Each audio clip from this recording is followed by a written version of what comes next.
How'd you like to hang your stocking on a great big coconut tree? We're talking Christmas Island. Hit it.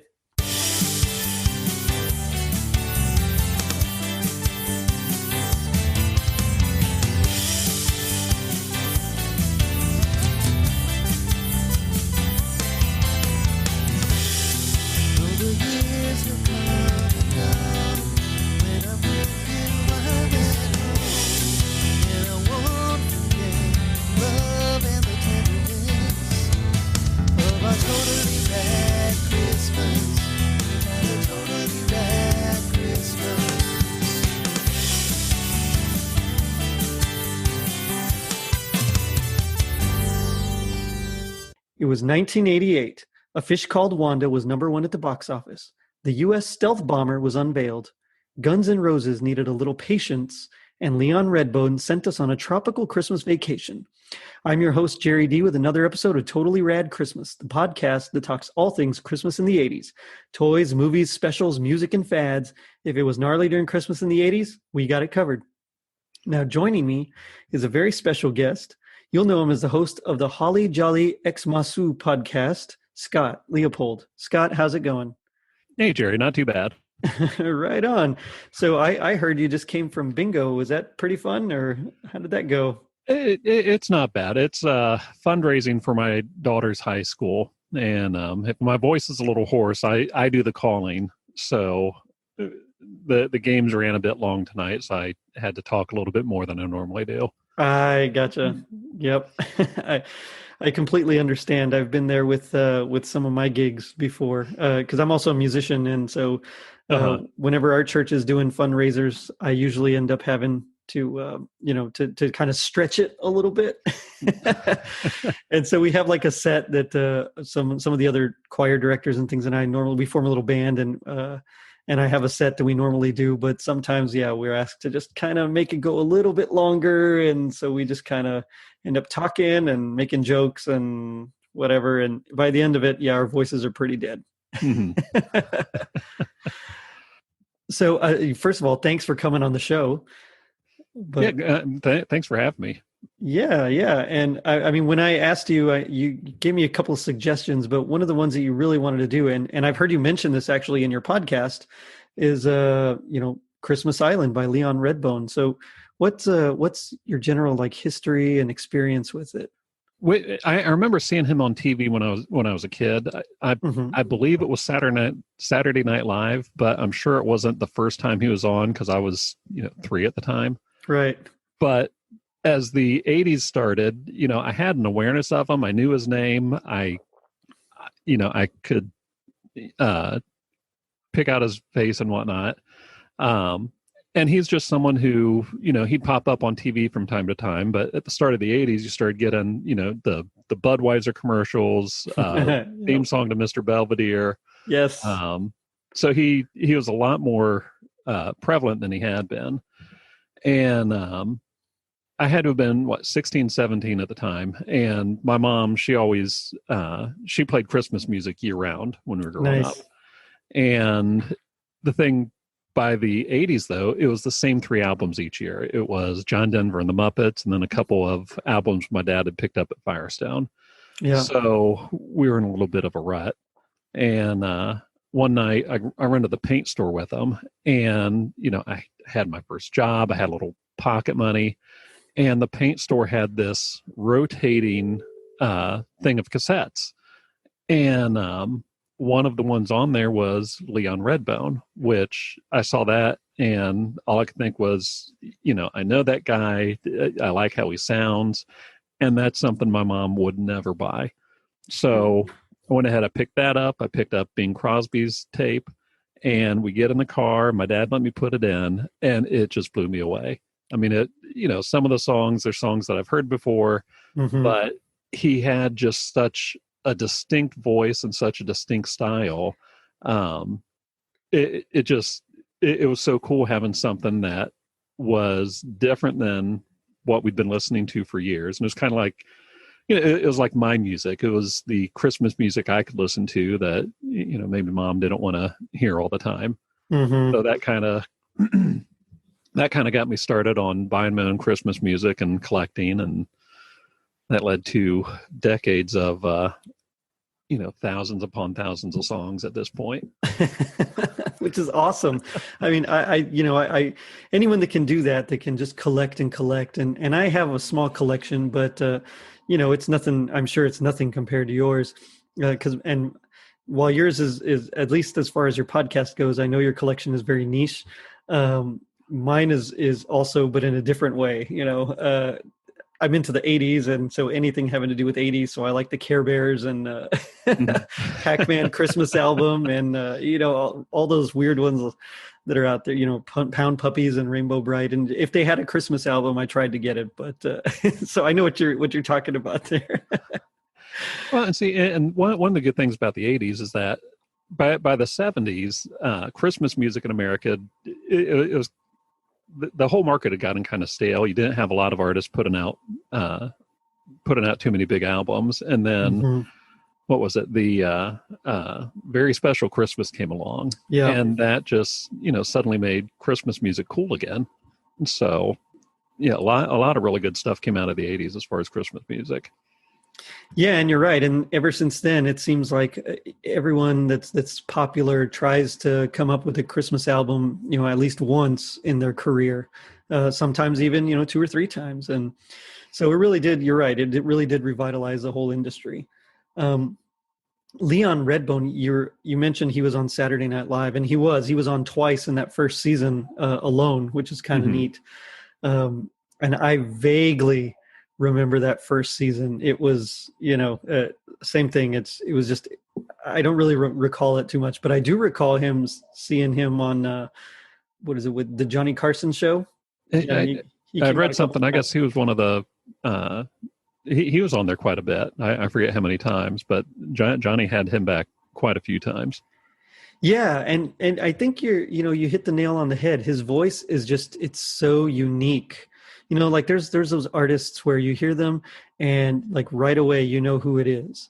I think Ozzy Osbourne is one. And whether you like him or not, I mean, you can always tell it's Ozzy Osbourne, Same thing with Leon Redbone. He's just one of those guys that not only his style, but his voice in particular, the timbre of his voice, the overtones that he gets when he sings, just everything about it is just, it's so him. So much so that, Bob Dylan had said that if he had his own label, if he had ever started a label, he would have signed Leon, right away, which I think is really cool. When Bob Dylan actually likes you enough to plug you before you're even famous. I mean, that's saying something. But yeah, not only his voice, but his style. So he really kind of stuck with that Tin Pan Alley, that era, the vaudeville kind of act. And it shows in everything that he does, but especially on this Christmas Island album, I noticed there's a lot of like dobro, there's clarinets, there's even a bass saxophone, which is really typical of that earlier style. And even the chord progressions, there's a lot of, secondary dominance, like, 5 of 5 of 5 things, B7 to E7 to A7 before you finally resolve it to the 1, which is D.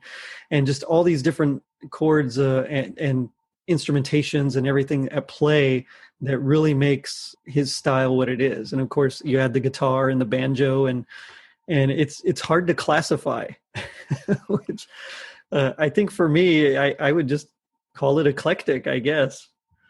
Yeah, well, and then, you get Dr. John coming in on Frosty the Snowman, and that just, that really turned it into a classic album. The first time I saw the video on MTV, it just blew me away. Not only that, hey, that's my tape. They're playing one of the songs I own on there, which, MTV didn't play a ton of Christmas music at the time, but they did air him and Dr. John quite a few times. So that I got a big kick out of that at the time.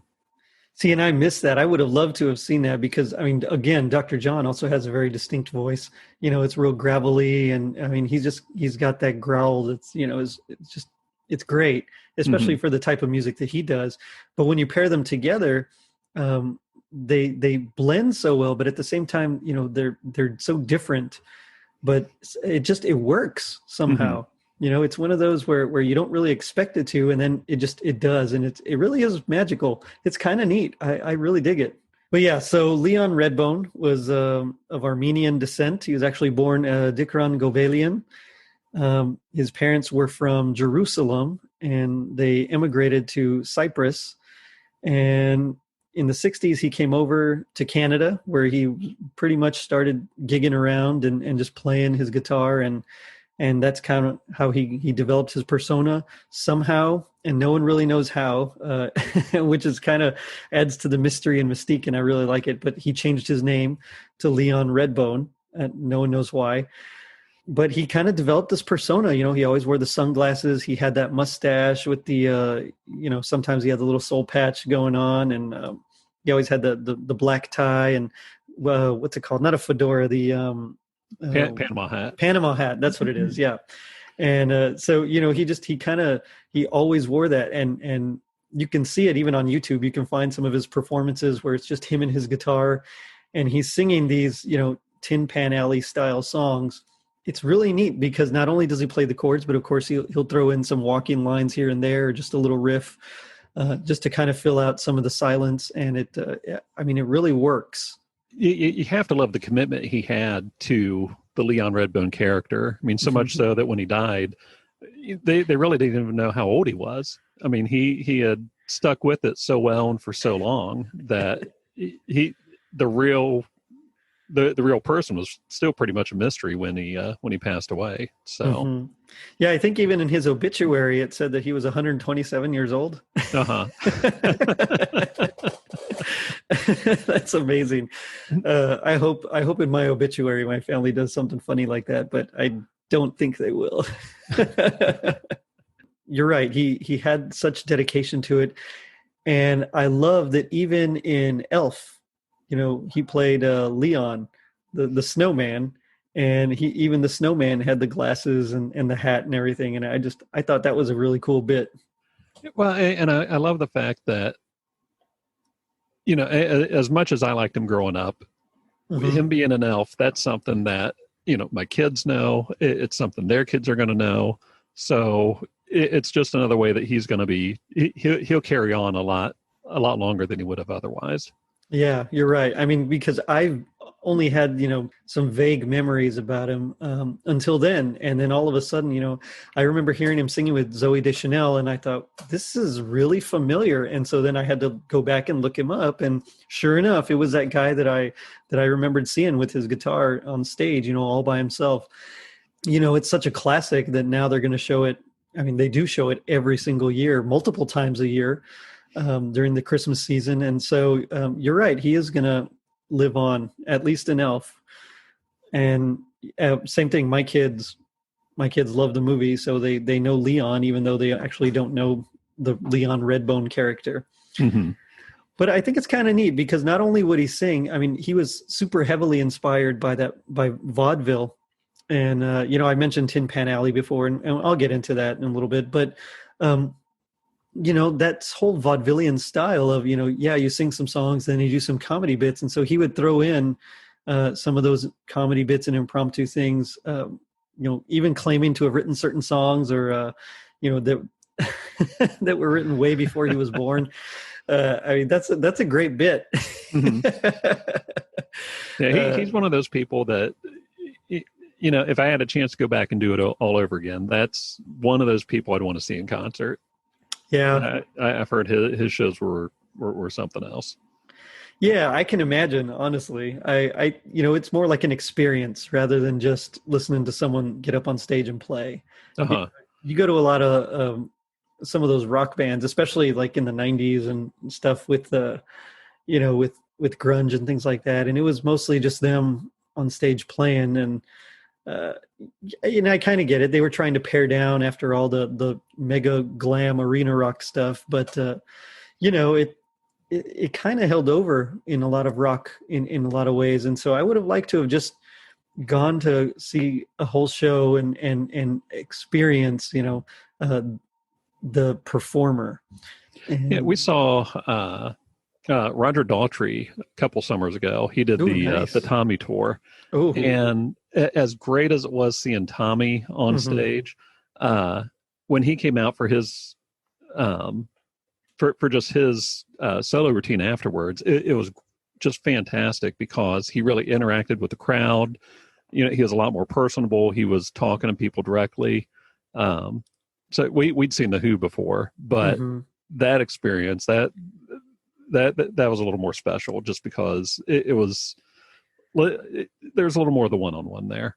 Right. So it's more personal, and I like when artists do that. My father-in-law, he always tells about they went to see, he and my mother-in-law went to see Kenny Rogers, and he had a whole production, and it was big and grand. And then, like a couple of weeks later, they went to see John Denver, and it was literally just him on stage with his guitar. And they said it was like the best concert they'd ever seen. That it, blew Kenny Rogers, rest in peace. It blew him away. And to this day, they still talk about that one time they saw John Denver, and it was just him and his guitar. And I know, I get it. There's something about that one-on-one that makes it, it hits you more, because it's almost as if you're there by yourself, just talking to the guy and then just kind of having fun and playing. So, I get it. It's a whole different experience. But yeah, Leon Redbone, like you mentioned, he, because his past was still kind of shrouded in mystery, there was several suggestions that he was Andy Kaufman, or that he was also Frank Zappa, which, as great as those suggestions are, I'm glad that he wasn't. I love those guys, and Frank Zappa's out there. Some of his music is just amazing, even though it's like crazy experimental and stuff. But it's I like that he's his own thing. Although, to be honest, if he would have turned out to have been Andy Kaufman, I'd have been pretty excited. That's true. And I probably wouldn't have been surprised either. But let's talk the album in general, Christmas Island. There's a lot of standards on there, which I think were really cool, but then there's some unexpected ones. And instrumentation, as I mentioned before, we have all sorts of things. So you have strings, clarinets, the dobro, played by Nancy Cash Dollar, which, that's a great name there, Cash Dollar. But it's all these instruments that you weren't really hearing at the time. This was a time dominated by like synths, and when you don't get the synth, something was different. So I can see how you definitely would have, been perked up to hear something like that. Well, and it wasn't, that polished, I guess the overworked studio feel that you got from a lot of stuff back then. Right. The overproduced. Yeah. Yeah. And like you said, he picked some songs that, at least at the time, you didn't really get a heck of a lot of on, if not on Christmas albums, you just didn't hear them. Toyland, that old Christmas Moon, Christmas Ball Blues. They were songs I had heard before, not a lot, but hearing it from Leon Redbone, they just took on a whole new life for me. Yeah, and even the songs that he does, the standards, White Christmas and Frosty, they all have intros that are relatively short, comparatively speaking. So, you hear White Christmas and you're used to that big production, and then you hear Bing Crosby get into it, but it's literally, in this version, it's just a couple of seconds, and then bam, you get into the vocals. And so I remember the first time I heard it, it was very jarring, actually, because I was so used to the Bing Crosby version that, something didn't seem right.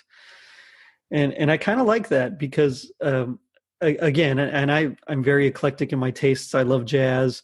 Classic rock is also my favorite, and film scores. Those are probably like my top three type of my top three favorite genres. But when I heard this, it was almost like I had something I'd never really heard before, because I was used to listening to Metallica a lot at the time, and they have those like minute and a half long intros. So to get an intro that's only a couple of seconds long, it definitely makes you go, something about it is just, it's very unique. Yeah, well, and for me, I'd say this more than any album really set me off on trying to find more, I guess, unique sounding Christmas music. Andy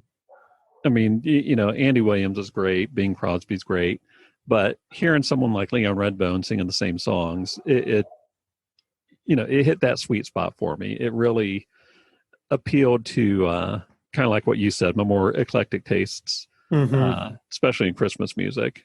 And years later, that's when I went through a period where I was trying to find albums played on like really bizarre albums or bizarre instruments. So I've got whole albums on the theremin, glass harmonica, just all sorts of strange things. So that's awesome. I love the theremin. I mean, it's just one of those, you immediately think of Pet Sounds and 50s sci-fi B movies, So it's great. Yeah, whenever you can get an album with a theremin on it, go for it. But, he's got some like really great performers on here. I mean, they're all like very famous session players, like studio musicians. I mean, he's got John Eric Kelso on trumpet, Terry Waldo on piano. Let's see, Bobby Gordon, Dan Levinson on clarinet. Dan Levinson was, he's phenomenal on clarinet. Frank Vignola on guitar. I mean, you literally got, you have a ton of people. The Cindy Cash Dollar, like I said, on dobro. And then you had like John Gill, who played banjo and orchestrated all the strings. And so, when you get all these great session players, you're going to come up with some great sounding instruments. But something tells me that, because he produced it, something tells me that same kind of raw, and I don't know if raw is the right word, but just like you mentioned, the very unpolished, that energetic kind of vibe, he probably went for. And so I doubt they actually did many takes, but that's just speculation. So, I can't say, but I know they started recording tracks on December 8th, 1987 at the Manhattan Recording Company. And I'm pretty sure, and I can't find where I read it now, but I read that it didn't take very long to get it all done. So, I think it's really neat to be able to just get the cream of the crop basically and lay down some tracks and come up with something kind of special and that's different, Yeah, well, and when you look back on it, it really does hold up now. I mean, some stuff you listen to, and there's plenty of albums out there that are a product of their time, and it's not something you want to listen to every year, but or at all after the first couple times. Right. But with Leon Redbone, this is one of those albums that it's one of the first albums I listened to. Well, I can't say as I get into the Christmas music season this year because I haven't stopped. But but most years, around October or so, this is one of the first albums I normally reach for. Nice.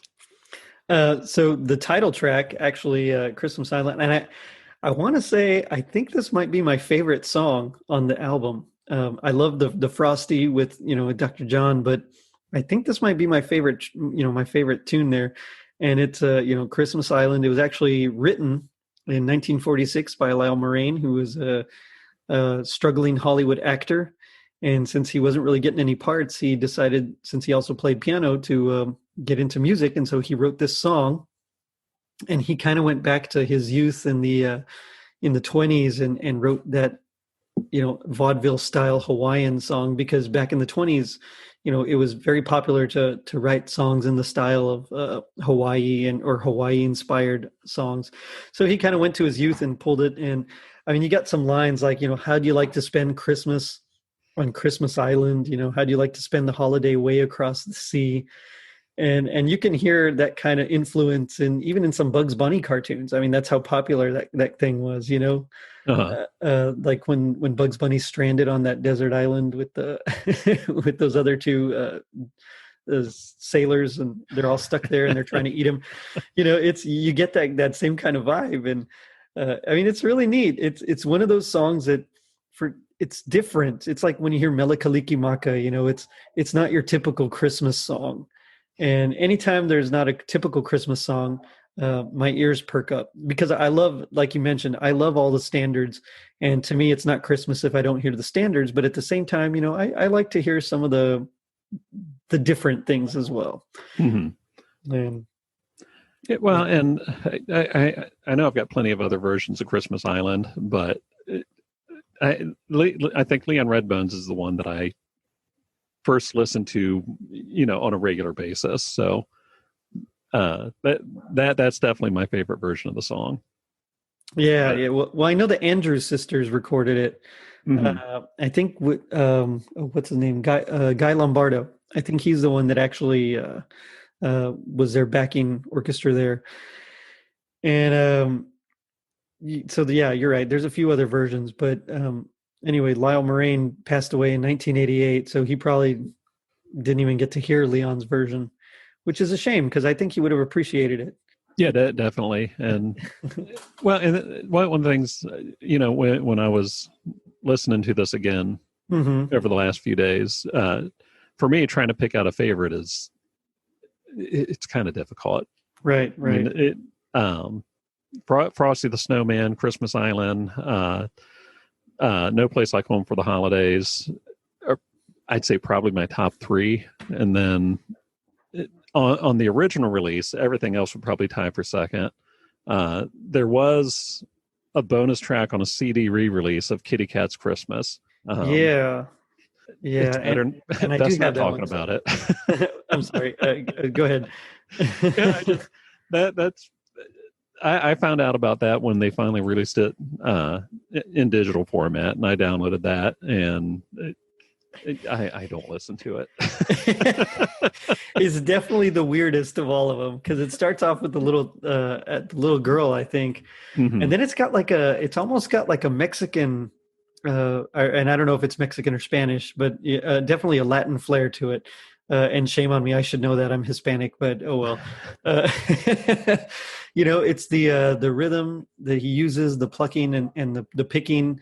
I mean, it's got that very Hispanic, Latino feel, but it's just strange. Mm-hmm. It's yeah, I mean, I can see why he would go with something like that, being Leon Redbone and all, but it didn't, at least for me, it didn't quite click. Yeah, well, and something I never knew until about a week ago. Apparently, there was a German special edition released last year that has an alternate version of Frosty the Snowman on it. Really? And I did a couple quick searches. I didn't see anything, so that's something I need to keep an eye out for.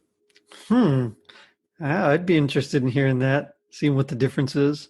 Yeah, so I have no idea if is it just Leon? Is it him and Dr. John still? Um, Mm-hmm. it definitely intrigued me. Or if the instrumentation is different. Uh-huh. Yeah, that'd be interesting.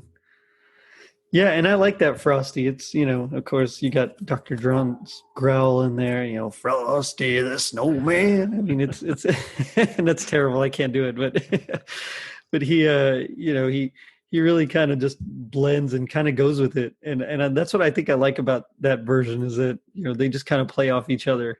Well, and for years, there's a forum I get on, a Christmas music forum, and every once in a while someone will start a thread saying, what's your dream Christmas album?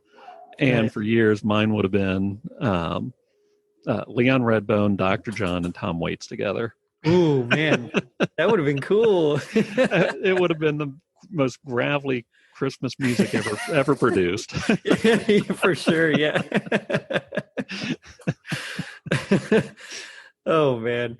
So, I mentioned Tin Pan Alley, and of course, that was a specific area in New York where a bunch of just songwriters and song publishers, they just started churning out music, and essentially they would just hire songwriters and just composers, and they would just try their best to buy the songs from them, or sometimes they would even like put their own names on the songs, which is kind of a shame because so many people aren't remembered for the right thing.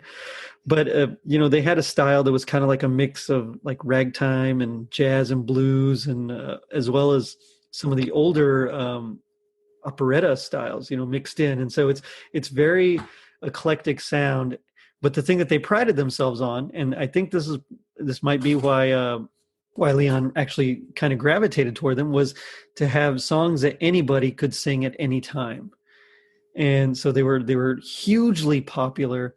Of course, the most famous would be Irving Berlin, who wrote like almost every single popular song in in that era. Yeah, well, and that's something that I've always been fascinated by with Tin Pan Alley is that they were churning out just such a phenomenal volume of music, Mm-hmm. and they managed to create some of the just so many of the standards. Mm-hmm.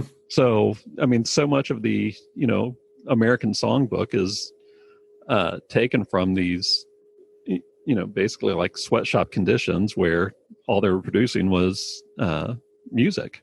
Mm-hmm. So, Yeah, I mean, they even had what they called song pluggers, which I thought was kind of neat. It was literally just musicians that the publishers hired just to play the same song or a couple of songs over and over and over again until the people, learned it so well that as they were walking out, they could sing it. mm-hmm. And that's how they would sell their music, just to have people singing these songs all the time. Which, I mean, when you think about it, yeah, that's pretty standard. You write your song and then you hope someone buys it and or helps you produce it. But at the time, I mean, it was definitely something novel, and I mean, the scope of it all still kind of boggles my mind.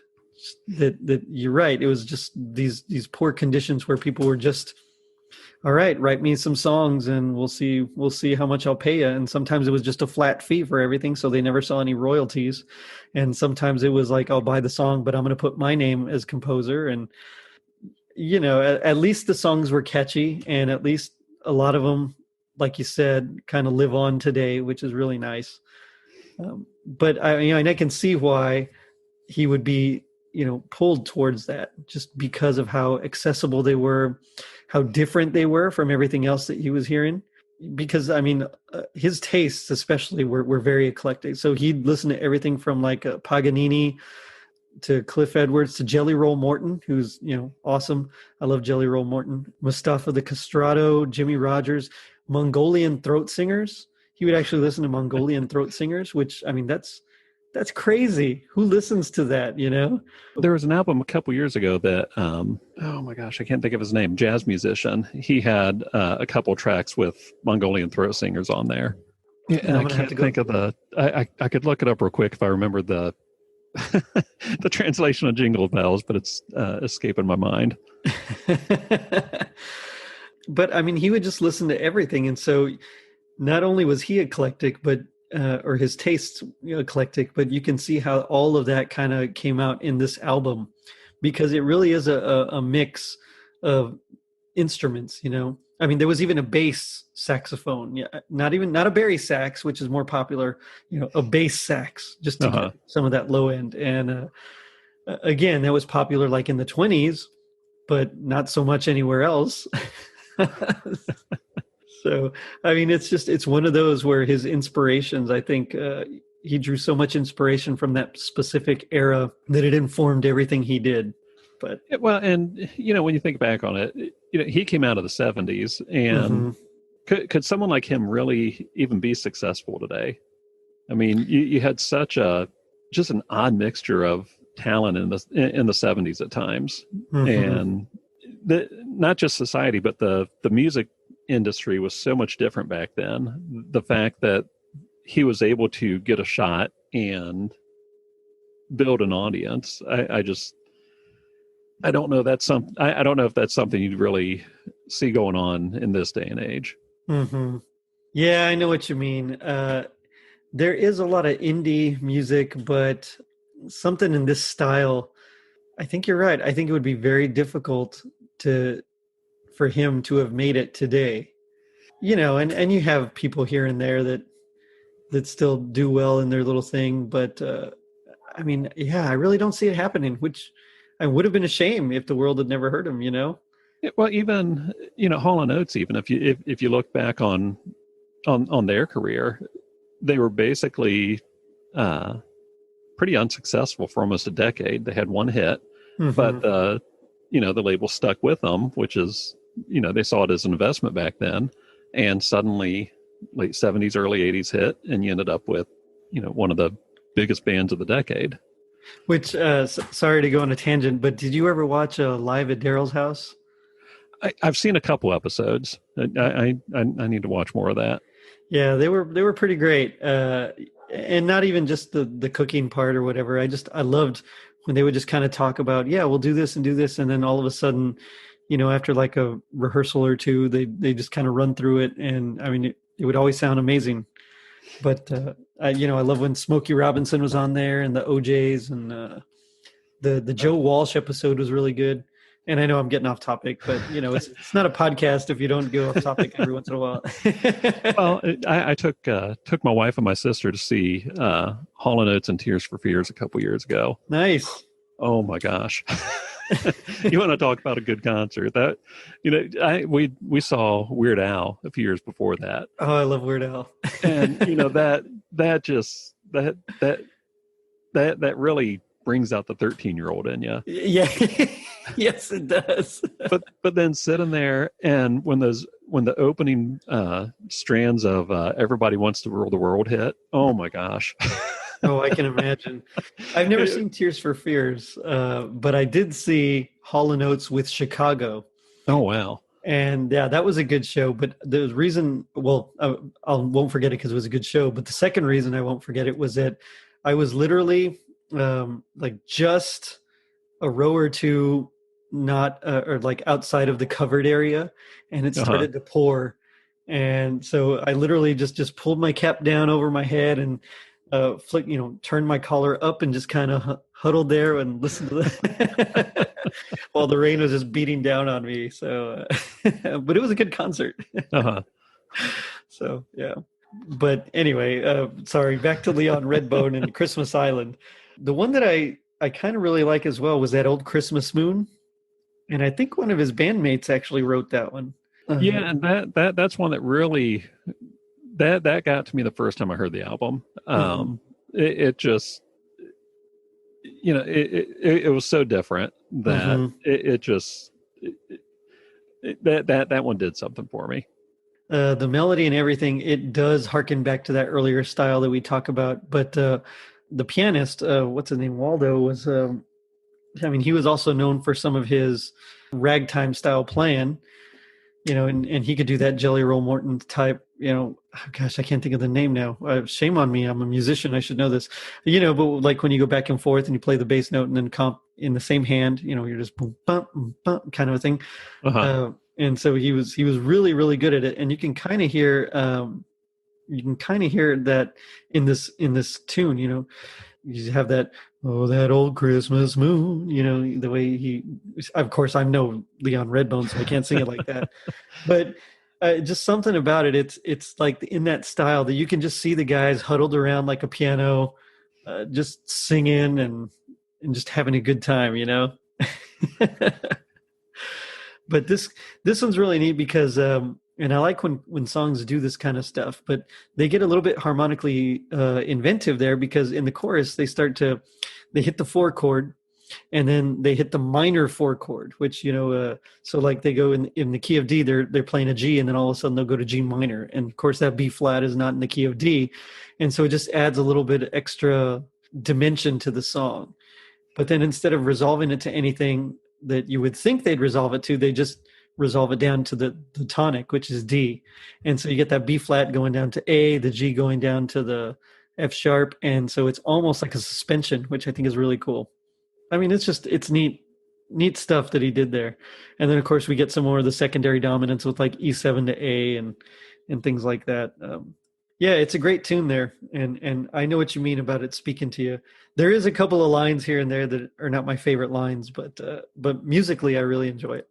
But yeah, I think as an album, everything really works for me. Like there's a nice flow to it because you kind of have the standards, but then suddenly you kind of go into, he keeps some of the ones that aren't as popular. He keeps those towards the end.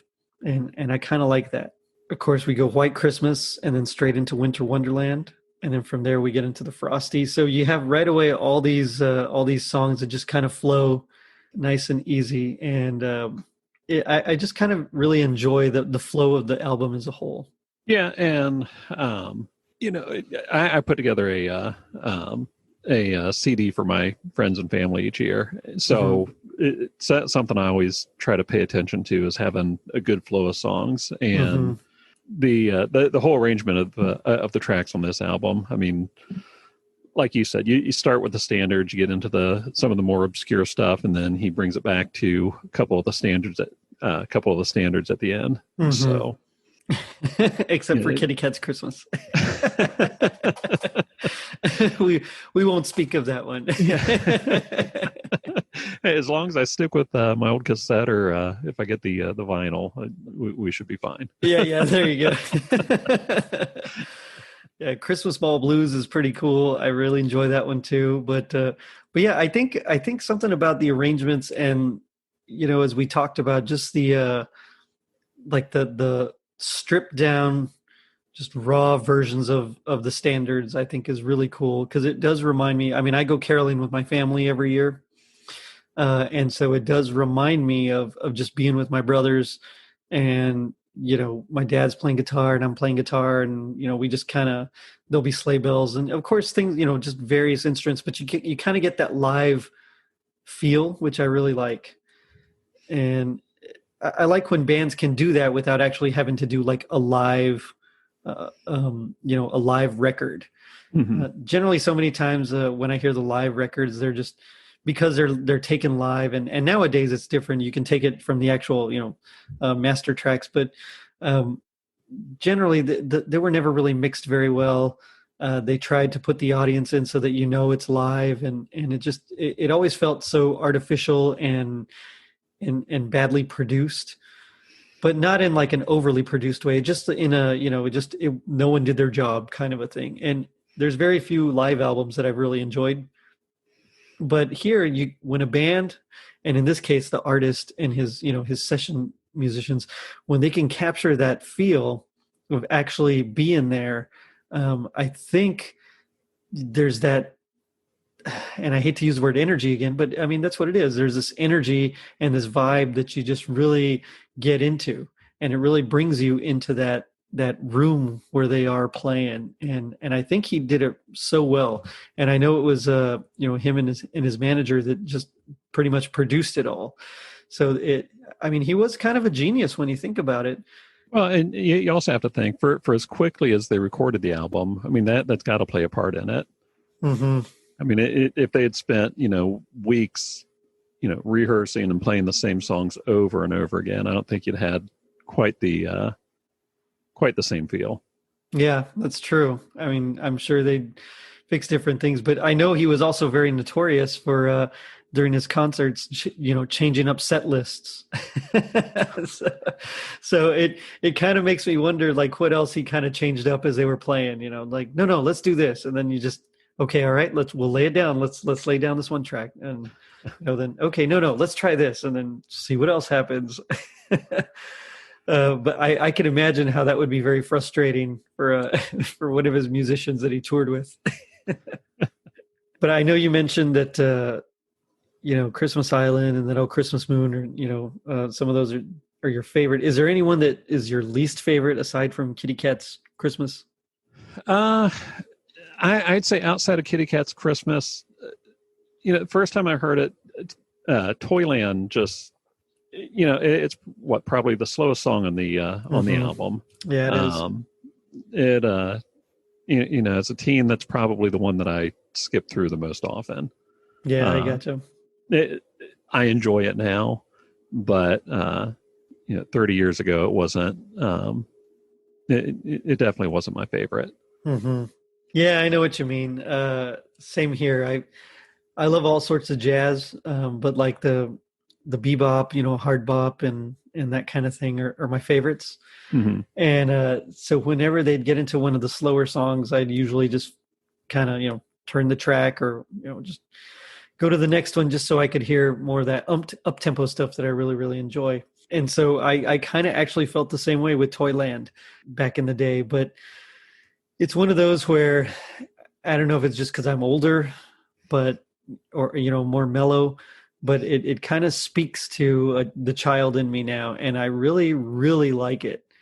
and I think it's actually one of my favorites on the on the whole album, which is something I never thought I'd say. Well, and I think for me, it it's not a song I heard a lot back then, but since then, I'm sure I've got probably a couple hundred versions of it. And, the more I hear other people singing it, it definitely brings up Leon Redbone's version in comparison. So I think that helped my appreciation of it grow a bit. It's funny how much different a song can sound at 48 as opposed to 18. Yeah, for real. Yes.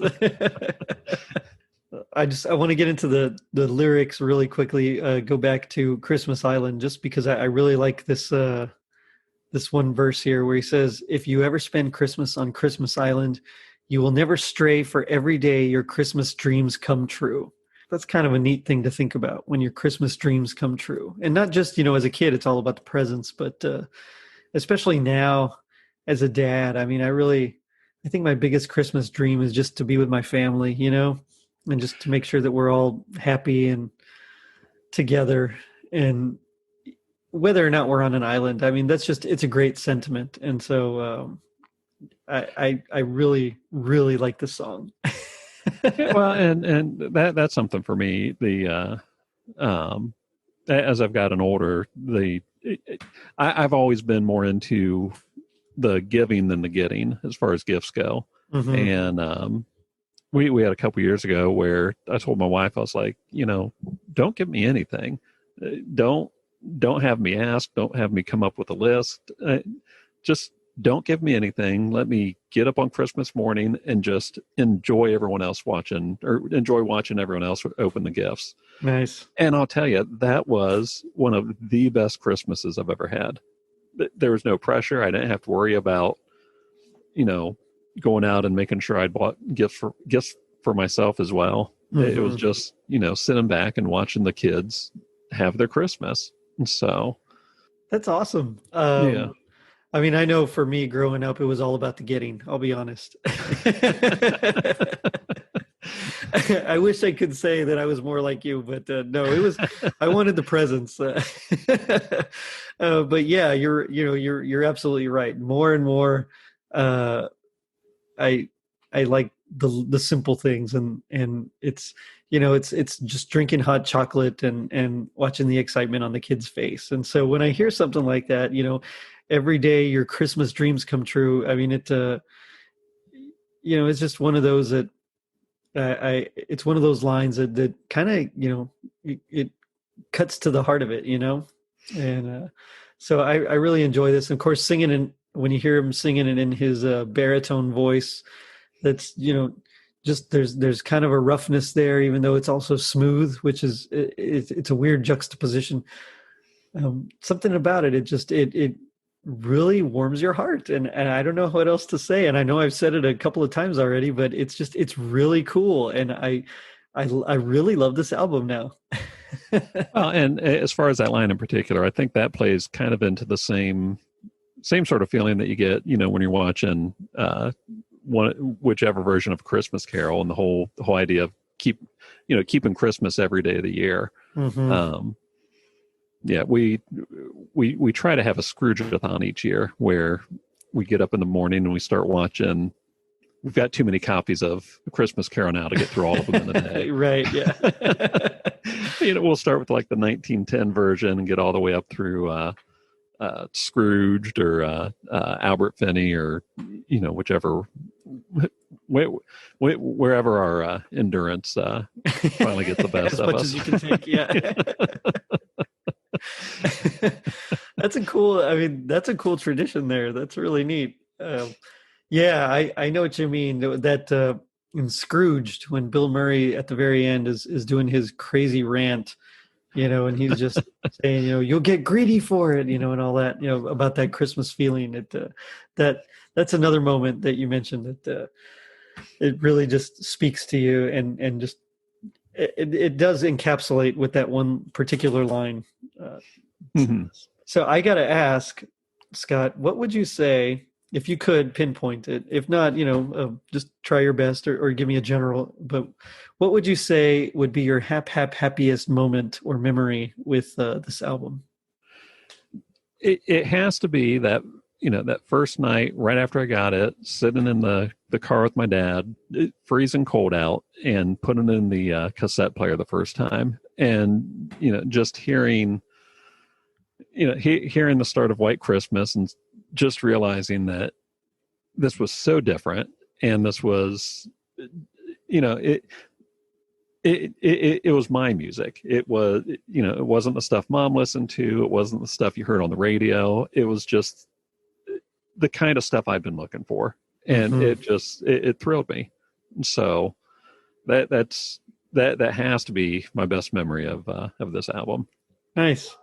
Yeah. For me, it would be going back after watching Elf, and I kind of recognized, like, wait a minute, this guy sounds familiar, and going back and then discovering the album again after that, hearing it with like fresh ears, knowing that now it was a snowman to be singing now, which is terrible, but yeah, I think it was that going back and rediscovering the album after hearing it so many years earlier. And there was something special because at this point, or at that point, I had already studied music, and so now I can appreciate the music in a new way, rather than just kind of like, oh, this doesn't sound like Genesis, because it really didn't. So yeah, I think that I would say that would be mine. But yeah, it's one of those albums that at least for me, it took me a while to appreciate, even though I knew something was different, that first time I heard it. It really did take me all that time to appreciate it. And now that I've appreciated it, and now that I know what it's trying to do musically, it brings me to a whole new level of respect for it. But now we come to my favorite part of the show, which is a little segment I like to call Gag Me with a Spoon. So this is where we do our best impression of our least favorite part of of the album here. So I'll put it up to the listeners to vote and see who has the best worst impression. And as a guest, I'll let you go first. Just kind of set up the, not the scene, but set up the moment for us. Well, and I thought about doing Kitty Cat's Christmas. I have not listened to that enough to even I can't even make an attempt. I tried finding the lyrics, didn't have any luck. Even though it's grown on me, I'll have to go back to Toyland, just because years ago that was not my favorite on the album. So Toyland, Toyland, little girls and boyland. And that's about the best I can do. That was good. That was really good. That's going to be so much better than mine. It's so funny. I'm definitely a tenor. Like anything lower than like an E or a D on the staff, and I have trouble with. So trying to do the baritone that is Leon Redbone is very hard. But for me, I picked, even though I really like the song, there's this one line in the song that it kind of reminds me of all those, Santa from outer space things that I always find kind of odd. As a kid, Santa's in the North Pole. He's not in outer space. It has nothing to do with moonbeams or anything like that. So this is from That Old Christmas Moon. Even though I really love the song, I don't like this line here. And so let's see if I can do it. Santa's coming real soon, and the moonbeams will guide his sleigh. That was terrible. Yours was way better. But now I will leave it. I will leave it up to you, listeners, to vote, and I'll put that up on Twitter and Instagram and all that. And winner gets a sticker, unless I win, in which case I get nothing. But I think you're safe, Scott, because I have yet to win. So.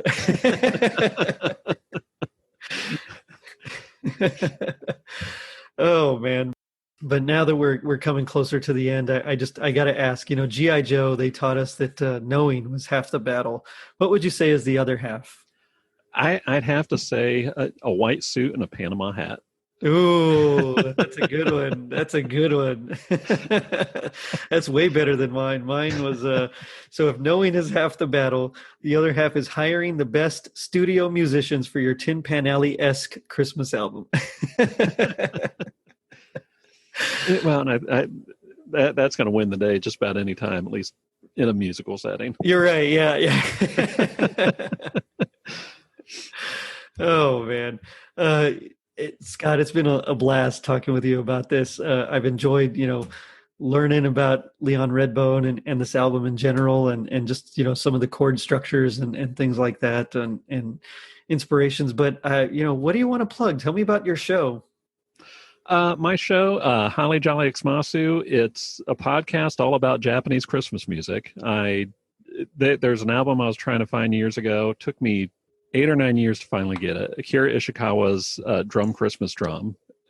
Good album, but it set me off down the path of finding all these other albums by artists who I had no clue who they were. I had no clue anything they'd done.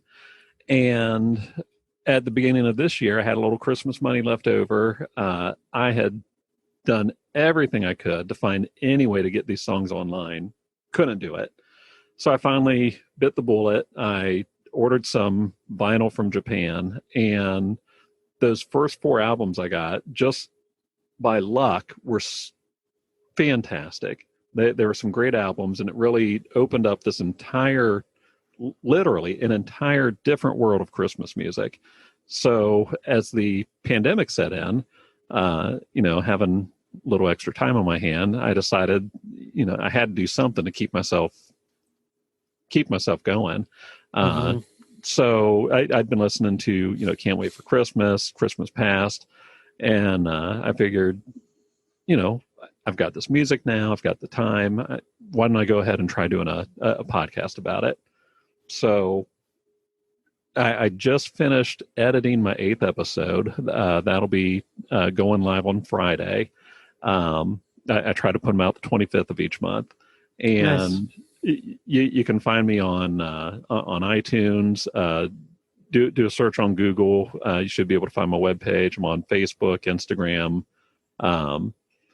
So if you're looking for something a little bit different, if you want to hear some just fantastic music that you've literally never heard before, go ahead and check me out. As we get into the last few months of this year, I'm really pulling out some just phenomenal albums. A lot of it's jazz, but I've got some other really, really different stuff as well. So give it a listen, give me some feedback, let me know what you think, and if you like it, keep listening. Yeah, and I definitely check it out. It's really cool. The Blue Comets one that you did. Jackie Ishikawa and the Blue Comets. They're something else. Yeah, that was pretty neat. I really enjoyed that one. So for sure, check it out. It's some great music. Harmonically, it's interesting. Melodically, it's interesting. I mean, just everything about it it really is something different. So if you're in that mood, go for it. It's really cool. So that's my plug for you. Thank you. I really enjoyed it. I really do. As a musician, it's nice to hear this kind of stuff and to know that people are still creative and all that. Although I know sometimes you have a little trouble acquiring some of this music, and so I always, whenever I hear one of your success stories, I always like kind of cheer to myself, like, yeah, we're gonna hear something cool. Yeah, well, and I've got one coming as soon as my friend's mother-in-law sends it. It sounds like it's going to be something fantastic, so looking forward to that. I've got a few other albums I just got that are they're really going to add to what I'm putting out. So right on. Definitely looking forward to it. Yeah, I can't wait, man. It's great stuff. So keep it up. But on that note, I'm going to say thank you one more time for coming on. And I'm going to end it with Christmas comes but once a year. And to me, it brings good cheer for checking us out on our social media pages, Facebook, Twitter, and Instagram. And if you're feeling like every day your Christmas dreams are coming true, leave us a review on iTunes. Not only does it help us reach more people, but you also get a free sticker. Now, don't forget to vote. Later, dudes.